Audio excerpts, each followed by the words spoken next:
Um, all right. Welcome to the final episode of our opening session, the week one session. Let's bring it all together and walk through how this course is actually structured. So far, we've talked about the big questions we're facing, existential questions about justice, survival, and the shape of the future. We've looked at the why we can't just critique capitalism as a monolith, and why we also can't fall for simplistic ideas of utopia or doom. And we've said that the real futures are made through struggles, through history, through power, and through people like us. Now, how does that translate into a flow of the course, you may rightfully ask? So let's look at this model that tries to actually illustrate the way the course is structured, but also relating it to the discussions we have already had.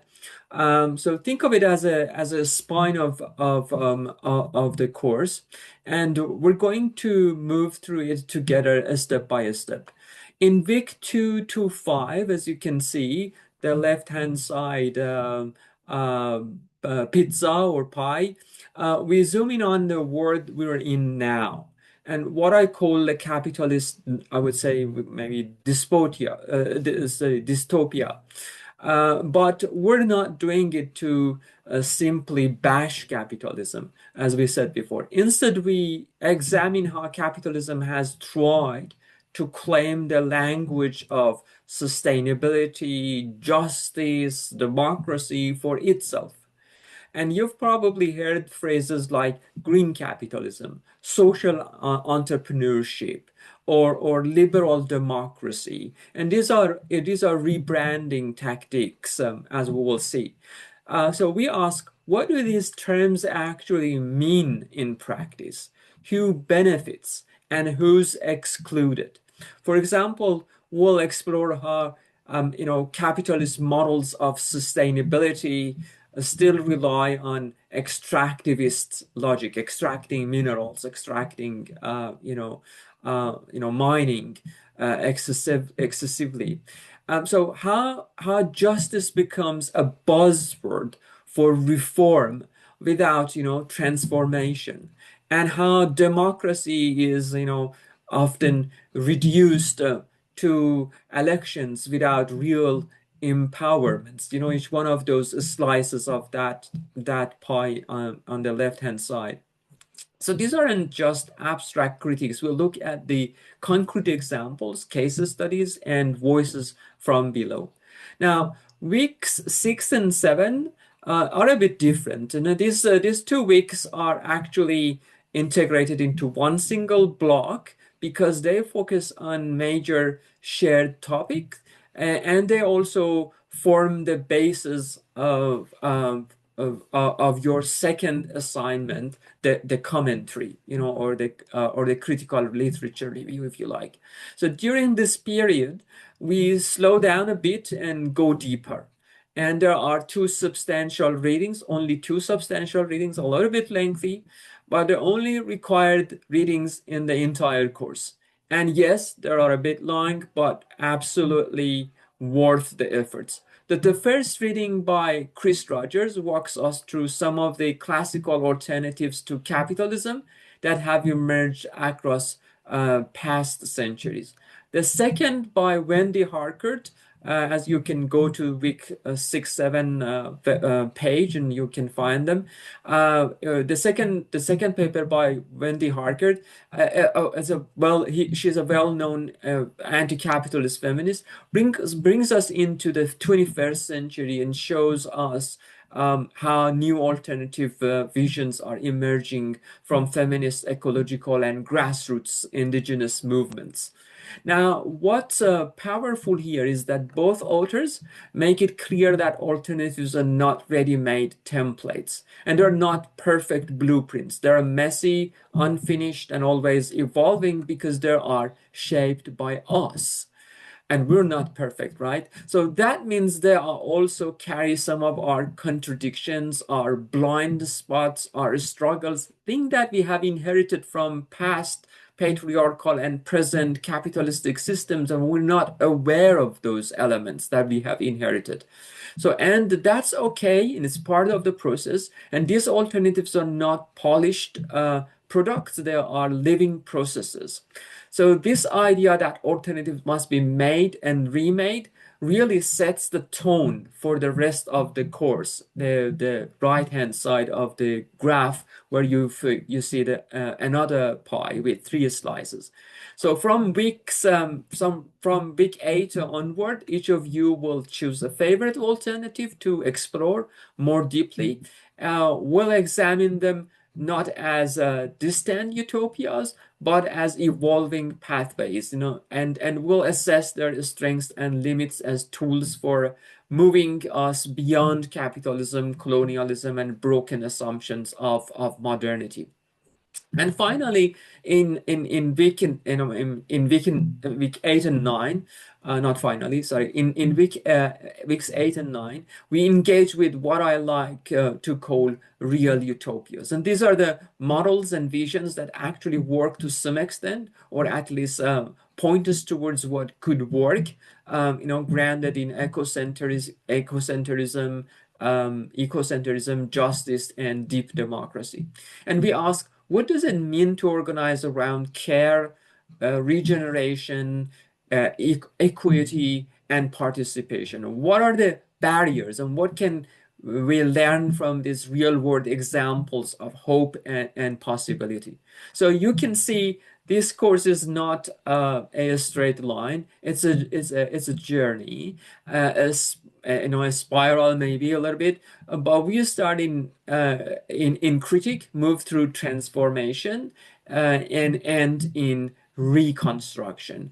And by the time you get to the end, I hope you will feel not just informed, but empowered. Because remember, this isn't just a course, it's a conversation we're having about your future, our shared futures. And each of you has a role in shaping what comes next, hopefully.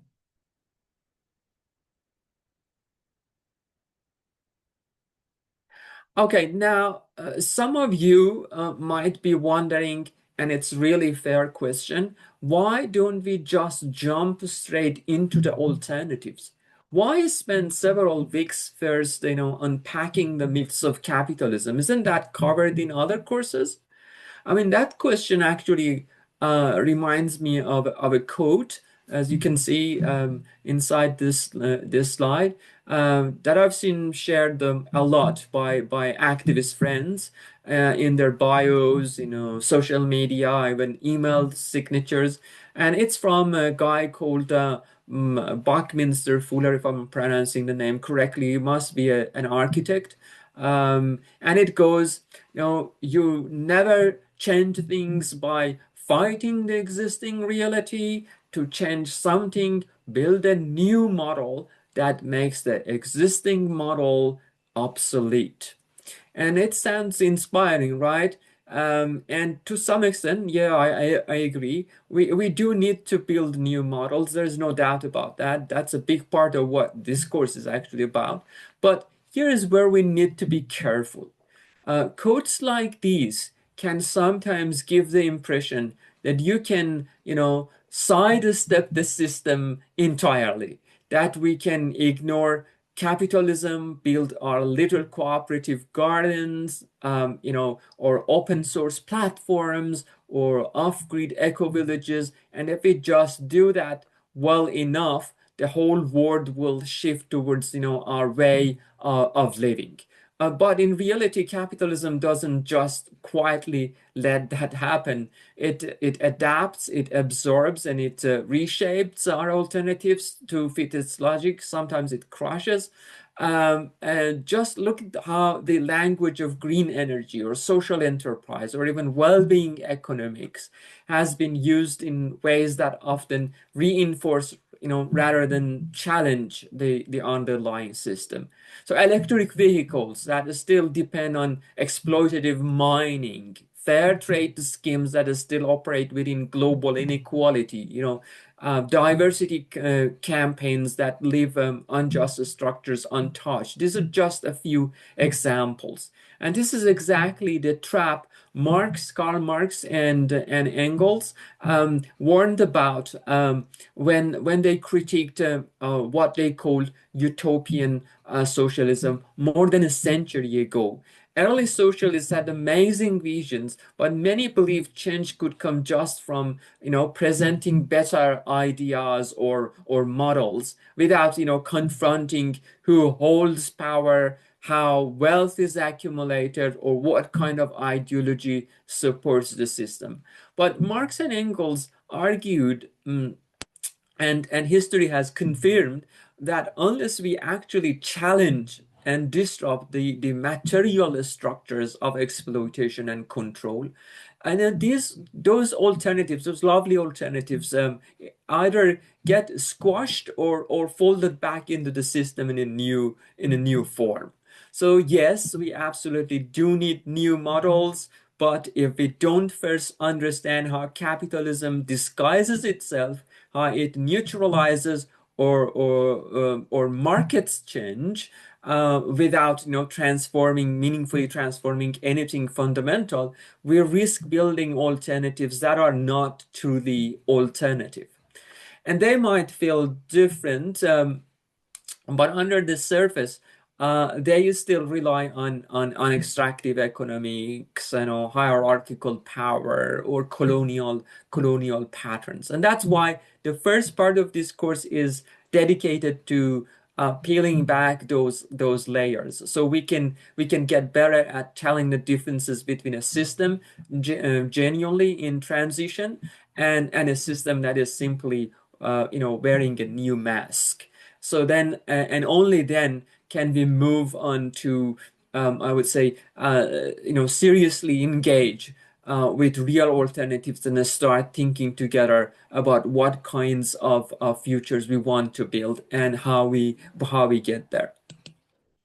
Now, all right, let's have a look at have a look at how this course is actually structured. Based on just the graphs I showed you, that underpins the logic of the way that it is structured. Now, and how everything we've talked about so far translates into kind of a weekly schedule, weeks and assessments.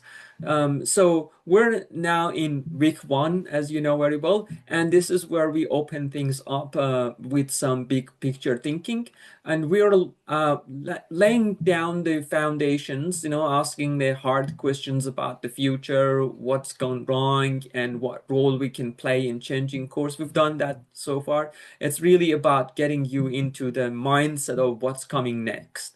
Then in week two, next week, okay, next session, we zoom right into capitalism because it's important to understand what exactly we mean by the C word. The capital or capitalism. What exactly is it? How global is it? How does it shape the world we live in?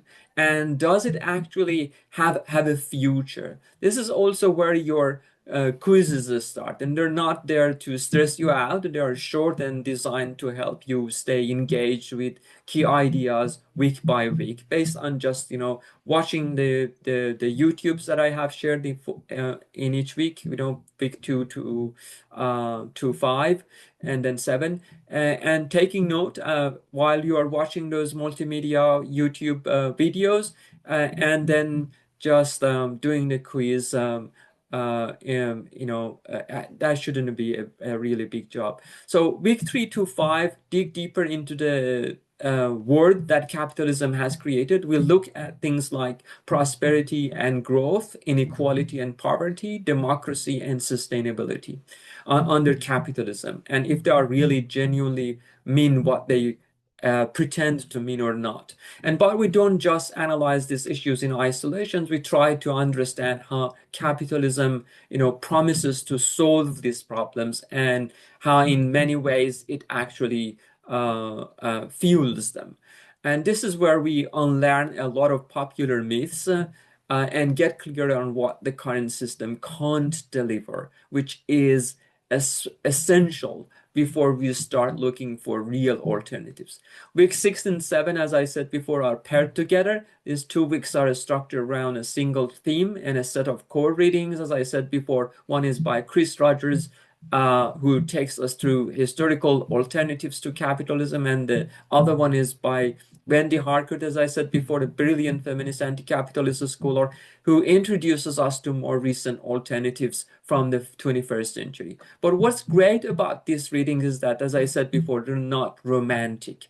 They show us that alternatives are messy, contradictory, and constantly evolving, and that's okay. That's actually what makes them real, not utopia.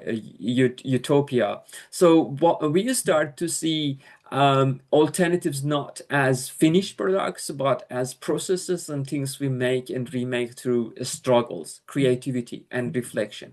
And you'll also have a commentary assignment based on these readings, as I said before, and I'll run a workshop during this time, week 6, and the recording is already there actually, from last year, yes, to walk you through how to approach that task, and then enter the final phase, weeks 8 to 11, and this is where the course really becomes your own. Okay, you will choose one alternative, something that excites or interests you, and it's you find it feasible based on some of the resources you initially find, and you will explore it in depth.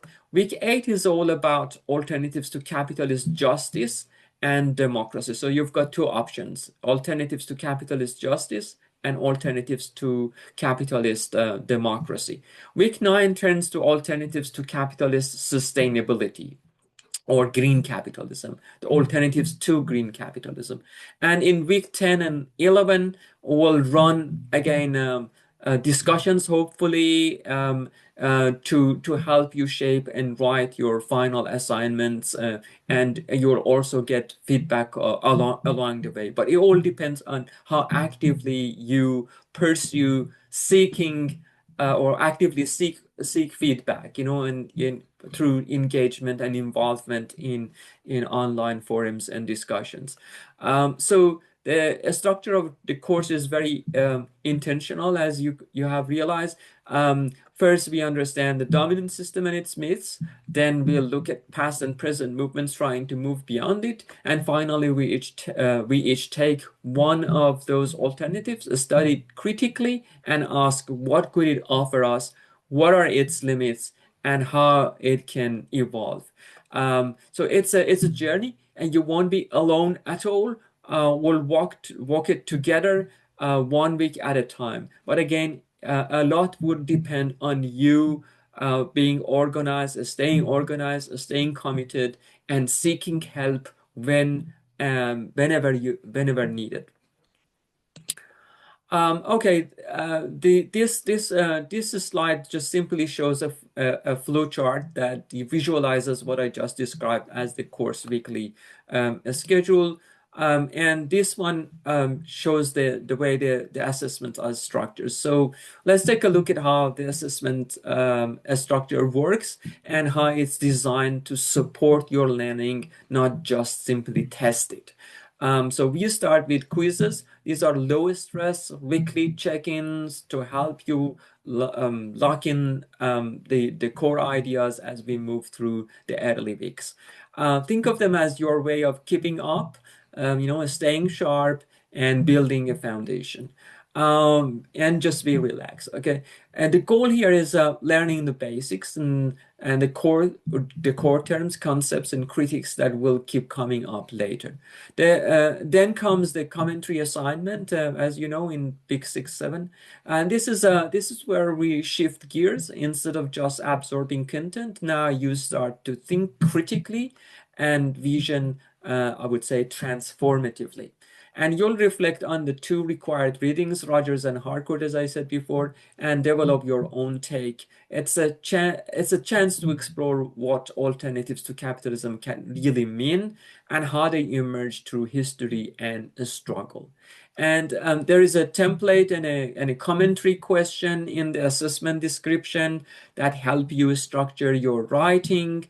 There are, there you will also find past commentaries. So there are past commentaries marked and commented by me to give you more practical sense of how to do the job. So you're fully supported in that sense. After that, we've got to the annotated bibliography. Just after you submit your commentary. And this task would help you prepare for your major essay. So first, you will choose your essay topic from a list of 3 questions in the final assessment description. Once you pick your question, you will then choose only one alternative from the set of options listed under that question. And this will be your case study to focus on in the essay. So to help you get started, there is a list of recommended sources provided for each option. Week 8, option 1, week 8, option 2, and week 9. So you have to go to each one of these weekly pages, week 8 and week 9, and depending on the case study or alternative you have chosen, you'll see a very long list of resources already listed for you to choose from. So from this list, you will select only 2 sources to annotate and use as your first steps toward the final essay. And you're also welcome to bring in sources from outside the list if you wish, but the list is there to save your time and guide you in the right direction. And this task is, the annotated bibliography is designed to help you build a strong knowledge base before you start writing the actual essay. And it's not really too demanding. It's only annotating two sources, but those sources need to be very relevant, and you need to check that with me through the online forums or just emailing me. So it's not busy work. It's about, as I said, developing solid academic habit, etc., etc. And finally, we arrive at the case study research essay. By then you will have prepared yourself for this job, and you will see that it's not going to be as demanding as it used to look. So this is where everything comes together. You'll apply your critical thinking skills, your theoretical insights, and your research to evaluate how your chosen real world alternative is working or maybe not working, or where it might be falling short.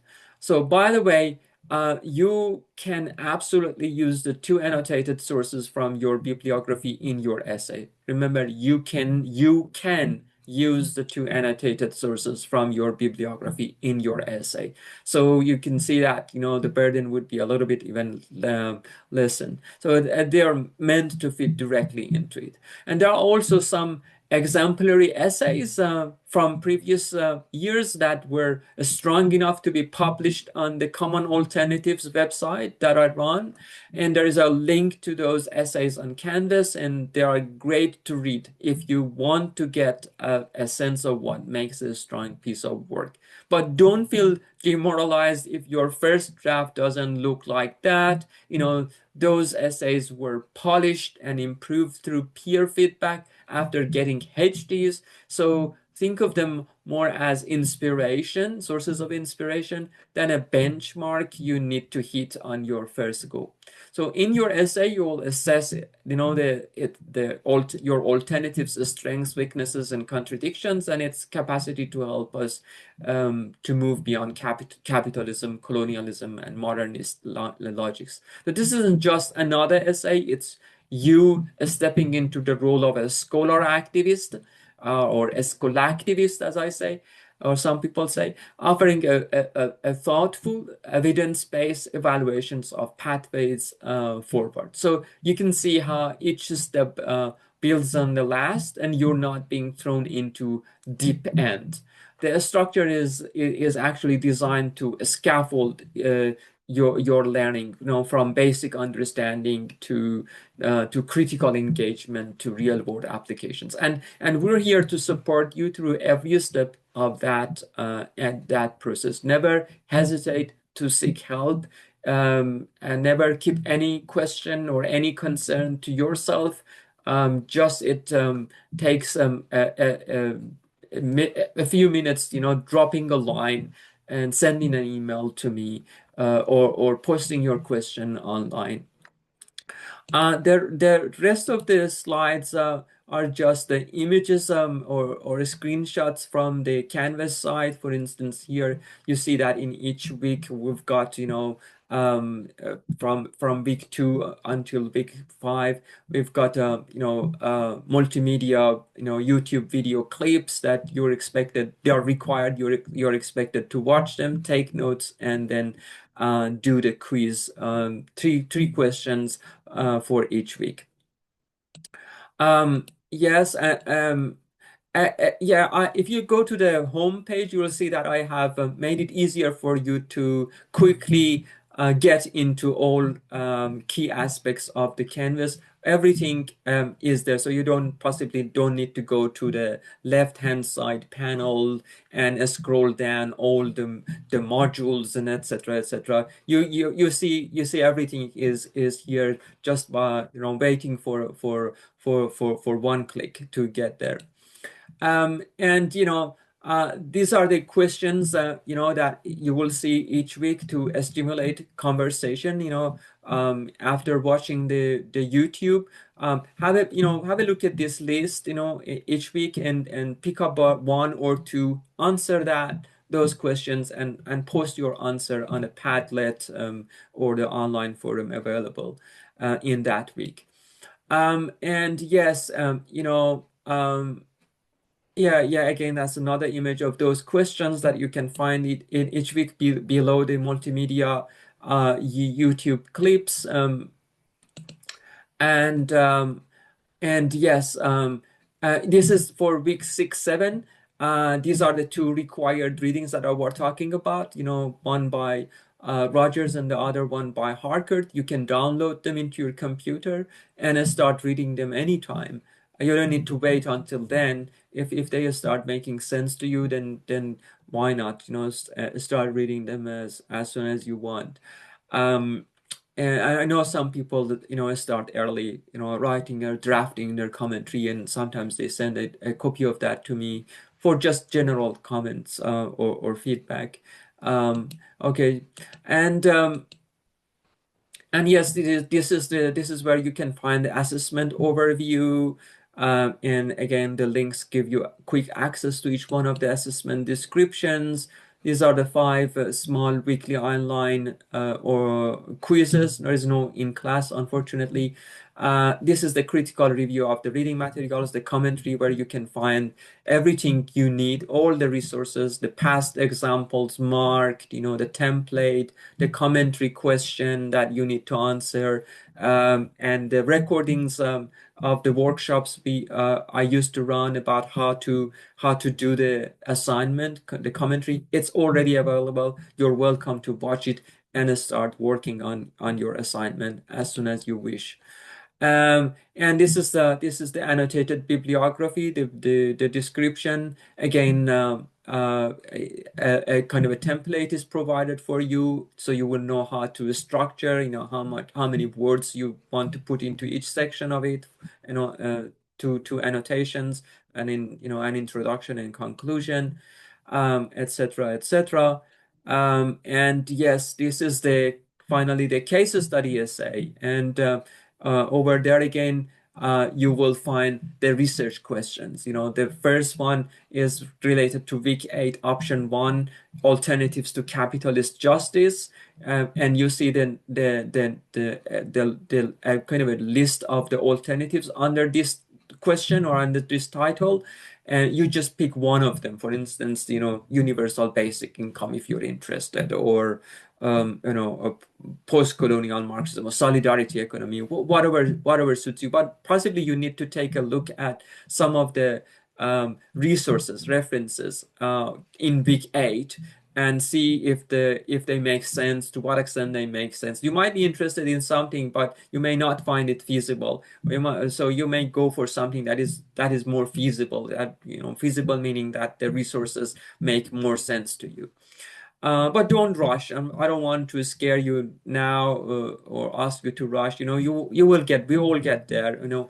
Over the past decade or so, many students have passed this course. You're not the first one, and it's not the first time I'm teaching, and you're not the first group of people doing this course. And then this is the option two of week 8, which are the alternatives to capitalist democracy. Is it possible to have deeper democracies? Yes. Economic democracy is one of them. Workplace democracies. Worker-owned managed cooperatives. Just choose one of them. If you're interested in this topic, choose one alternative as your case study, and you'll see that there are 6 sub questions for each question. Under each big question, there are 6 sub questions that you can use them to. You're expected to answer each one of these questions, and these questions can be used. These sub questions can be used to structure your essay. We will talk about that more closely when time comes. And this is finally week 9. A lot of people are interested on the alternatives to capitalist sustainability. This is about the ecocentric, ecologically oriented, or ecocentric alternatives. Some of them are reformist, like circular economy or green economy, but some of them are more radical, like eco-socialism, ecofeminism, eco-anarchism, food sovereignty, climate justice. There's a very broad range of alternatives. So you've got a lot of options. So see which one interests you, and see if what interests you is feasible, in the sense that the readings or the references or resources make a good sense to you when we get there. Of course, maybe it's a little bit too early if you want to look into the references or resources now. And yes, okay. How to prepare for next week, the second week? Please carefully watch the required multimedia resource for week 2. Also consult the essential readings to enrich your understanding of the topic if you have some extra time. Please take note of important ideas, your questions about anything that does not make sense, for instance, or make sense or interests you. Design at least one. I would recommend that, one of the best ways of preparing for a quiz is to design quiz questions for yourself. And why not sharing it with the class? And if it's a good one, I'll add it to the pool of quiz questions, and you may end up answering your own quiz question. And then good quiz questions will be selected by me and will be added to the pool. So consult the lecture notes that I will post for next week, early next week, and they are just to help you develop a better understanding of the topic and the recommended readings. And if you have extra time, watch some of the next week's multimedia, or read some of the recommended sources, the extra multimedia, the extra videos, if you have extra time, of course. No need to put too much pressure on yourself. Always prioritize what is expected, and then you can go for extra, a slide, reading extra slides, reading recommended sources, or watching extra YouTubes if you have some time, extra time to spare. And again, the lectorials will be pre-recorded and posted. And as you know, the quizzes are open book. Each quiz starts from the Friday of the week and lasts until the end of Monday the week after. Yeah, okay, and there are some extra slides on the that you can find in the lectorial notes, and you can download that into your computer and consult them if you have if you're enthusiastic or you have extra time, but are not necessary. I'm not covering them in my lecture. I think I'm done, and this was the final episode of week one. And thank you for your patience, and I look forward to our conversations this week and next week, and beyond. And yeah, have a lovely time.